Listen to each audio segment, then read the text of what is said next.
Olá pessoal, boa tarde, né? Hoje, quinta-feira, dia 10 de setembro de 2020. E estamos começando mais uma videoaula. De acordo com o nosso cronograma de aulas, nós teremos aula hoje de História e Geografia. Pois bem, na nossa aula de História hoje, nós vamos dar continuidade ao assunto que nós estudamos a semana passada, falando sobre a imprensa, né? Nós já estamos há 2 semanas falando sobre a imprensa. Nós sabemos que a imprensa, hoje nós já sabemos que a imprensa constitui um conjunto de elementos e proporciona a comunicação e a informação. Existe a imprensa impressa, jornais e revistas, e existe a imprensa no rádio, na TV. Tá? E também hoje, um dos veículos mais explorados, nós temos a internet. Pois bem, sabendo que a imprensa consiste num sistema de comunicação e informação entre os sujeitos, nós vamos hoje falar um pouco sobre a imprensa feminina. Esse que é também um elemento histórico de muito tempo. E para isso nós vamos abrir o nosso módulo na página 249. Não perca tempo. Pegue aí o seu, que nesse exato momento também eu vou pegar o meu módulo para que nós possamos dar continuidade ao conhecimento relacionado à imprensa feminina. A construção de conhecimento sobre esse assunto que também consiste num elemento do contexto histórico. Vamos lá.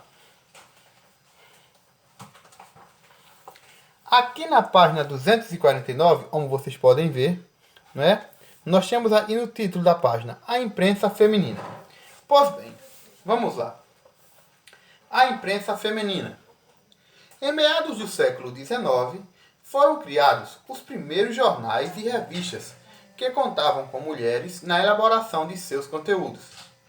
Assim, alguns desses meios de comunicação passaram a defender uma participação mais ativa das mulheres na sociedade brasileira.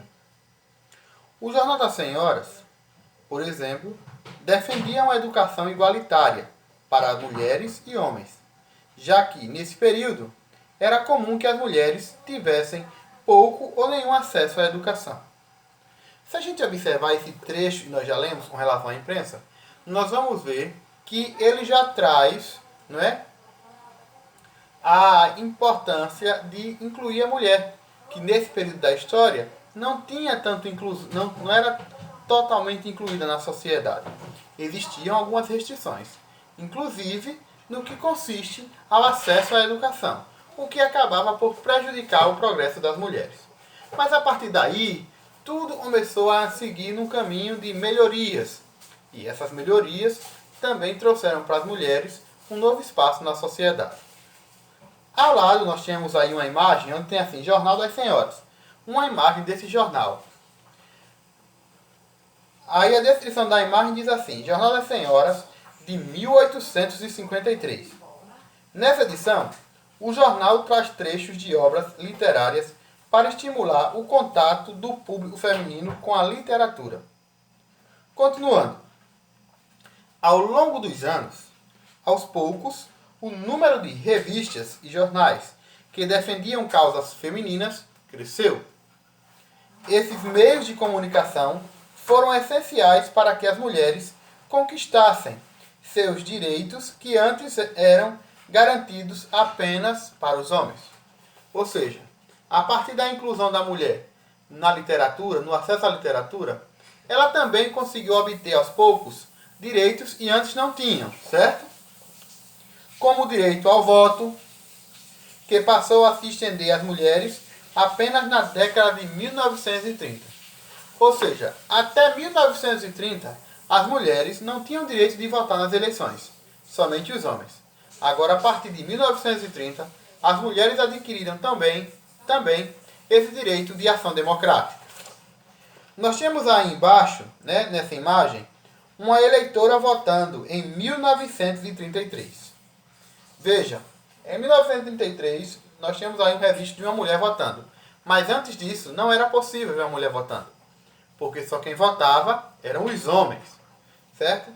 Acompanhe comigo agora a leitura desse quadrinho amarelo aqui do Vivendo Valores. Vamos lá. a mobilização, a participação ativa na política e na divulgação de ideias no meio de comunicação são muito importantes e contribuem para a construção de uma sociedade mais justa e igualitária. Por isso, é muito importante que todos nós, homens e mulheres, possamos participar de forma ativa no processo de comunicação e interação social. Isso vai contribuir positivamente para que nós possamos construir uma sociedade mais justa e igualitária. Vamos agora à página 250. Vamos lá.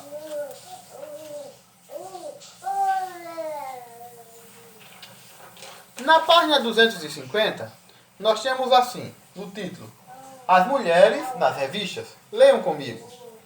As revistas brasileiras do início do século XX costumavam tratar dos mais diversos assuntos. Algumas delas traziam seções especialmente dedicadas ao público feminino, com temas que procuravam exaltar a imagem da mulher moderna. No entanto, naquela época, era comum que o significado de modernidade feminina estivesse associado à beleza, ao consumo e à vida doméstica. Assim, essas revistas veiculavam mensagens que preparavam as mulheres para o casamento e para a maternidade, além de aconselharem sobre beleza e comportamento. Aí nós temos um trecho, do livro Novas Histórias das Mulheres do Brasil, e diz assim: nessa época, a beleza integrava o campo de preocupações médicas e era associada à posse da boa saúde. O casamento e a maternidade eram tratados como pontos culminantes da vida da mulher. Abaixo, nós temos mulheres sendo representadas em alguma dessas revistas de seção feminina. A palavra culminantes, como vocês estão vendo aí, aqui o significado quer dizer algo que está no auge, no ponto mais alto. Vamos lá. Aqui na página 251, eu tenho 3 modelos de revistas onde tem mulheres na capa. Nós temos a Revista Feminina, de 1920, nós temos o Cruzeiro, de 1928, e nós temos a Revista Careta, em 1921. Agora vamos lá. Respondam aí para vocês essa pergunta que tem aqui abaixo. De que maneira as mulheres eram representadas nas revistas ilustradas no início do século XX? Como as mulheres eram representadas nessas revistas? Vamos lá. Concluindo, nós vamos falar sobre a imprensa operária, tá? Aí na página 252. Entre o final do século XIX e o início do século XX, houve um grande crescimento do número de indústrias instaladas no Brasil. Porém, nesse período, os trabalhadores não tinham direitos trabalhistas e as condições de trabalho nas fábricas eram péssimas. Insatisfeitos, muitos operários se uniram para reivindicar melhorias, para divulgar suas ideias e denunciar as péssimas condições de trabalho. Os operários criaram diversos jornais. Muitos dos imigrantes que trabalhavam nas fábricas já haviam atuado na luta por direitos trabalhistas em seus países de origem e contribuíram para a organização dos trabalhos e a criação dos primeiros jornais operários brasileiros. Aí de lado nós temos um jornal da classe operária do ano de 1937, conforme mostra a imagem. O rádio e a televisão no Brasil. Durante o século XX, novas invenções passaram a fazer parte do cotidiano da população. Muitas delas foram incorporadas também pela imprensa brasileira. É o caso do rádio e da televisão. A primeira transmissão de rádio em nosso país ocorreu em 1922. Com sua popularização nas décadas seguintes, o rádio permitiu que milhares de ouvintes acompanhassem notícias de diferentes lugares do país e do mundo. Já a televisão chegou no Brasil na década de 1950 e, ao longo dos anos, deu continuidade ao processo de ampliação do acesso à imprensa, tornando-se um dos principais veículos de transmissão de notícias em nosso país. Ou seja, a televisão, desde quando surgiu aqui no Brasil, chegou aqui no Brasil em 1950, ela sempre teve uma força muito grande no contexto da imprensa, da comunicação entre as pessoas. Pois bem, aí na página 253, vocês têm a atividade, que é composta apenas por uma questão. A questão envolve o assunto que nós estudamos, e eu espero que vocês obtenham êxito em respondê-la. Vamos agora para a geografia. Hoje, em geografia, nós vamos estudar a partir da página 288. O nosso assunto de geografia hoje vai ser muito básico. Nós vamos falar apenas sobre o CEP. Talvez vocês não tenham observado, mas nas correspondências que nós recebemos em nossas casas, assim como também as contas, como faturas de cartões, fatura de energia elétrica, fatura de conta de abastecimento de água, elas trazem em si, consigo, o CEP. CEP, olha aí, como tem na página 288.